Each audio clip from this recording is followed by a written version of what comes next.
The microphone doesn't work. I have a very small voice. Your name and your class? Yes, my name is Kelsey Antle. I'm a second-year master's student here at UF. Thank you for this opportunity to speak to you. I'm here as a part of the coalition of students, staff, and faculty at UF who are interested in discussing alternatives to the proposed budget. I'll try to keep it short, and I want to warn you that I am not an accountant. I am a criminology student, so I'm much more comfortable with the social science side of things. But as we all know, Europe has dealt some serious blows to the state legislature this year. And looking forward in dealing with these cuts, it's important to make sure that we prioritize UF's mission, and that we make sure we don't sacrifice academic integrity because of these one-time cuts. Looking at the effects of this proposed budget, UF is going to look dramatically different if this budget were to go through. Approximately $11 million will be cut to OPS. That's directly for graduate assistants and staff members. Additionally, 2 libraries will close, which will affect the environment in which our students learn. Further, because teaching assistants will be defunded, class sizes will increase, and faculty will lose the ability to focus on that research that has put UF on the cutting edge. It's like if UF were a family with children and a savings account. If one parent were laid off, the answer would not be to have a teenage son drop out of high school and go work at McDonald's.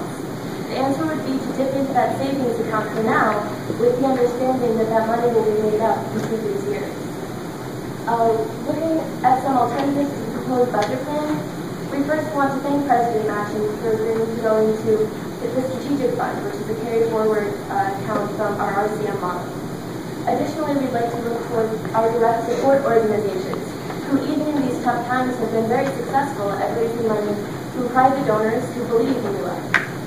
Additionally, the blue book that I believe all of you were handed includes an analysis by an independent auditor named Dr. Dubeck, who has looked at our unrestricted accounts as well as the accounts from our direct support organization.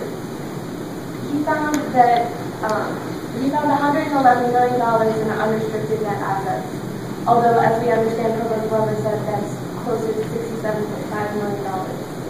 He also found that despite this political climate, UF is strong. The Gator Nation is growing economically and has been consistently, and we can weather through this storm.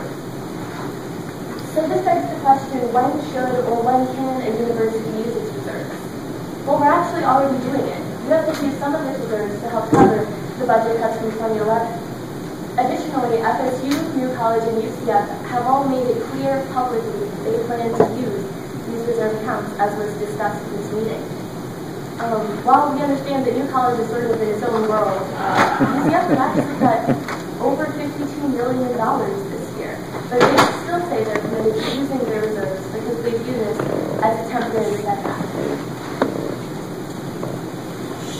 Well, you might want to know what the Gator Nation is. Kelsey recently asked, should UF spend its reserves to offset the impact of the state budget cuts? Look at the 2 darker pie pieces. The largest one says yes, that's why we have reserves. That's the purpose of the savings account. The next largest percentage says we should spend some of the reserves to offset some of the cuts.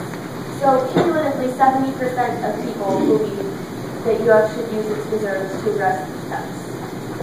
We think it's important the board consider the long-term effects of the proposed budget. The $24.7 million in academic cuts and the $12.1 million in support services is going to affect our academic standing. That's going to affect our national rankings, which are how we garner the important grants that help fund us, and also the caliber and number of students that we bring in this year. UF has made its reputation on being a leader, and it would be a tragedy to lose sight of this in favor of the current budget cuts from Tallahassee. We ask you to send back the proposed budget because these cuts assume that $38 million will be cut from state funding every year after this. We think that's a gamble, and we think that that's a gamble that's going to have huge collateral consequences for our university. And frankly, we don't think that's a bet that UF should make right. Thank you very much for your time. Anybody have any questions? Oh, one more thing.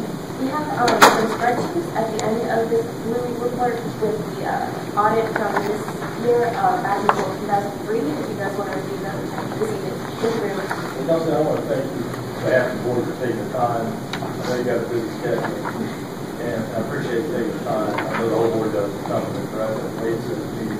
Thank you very much. Thank you so much. Great. Oh, does anyone have any questions? Thank you for warning us out.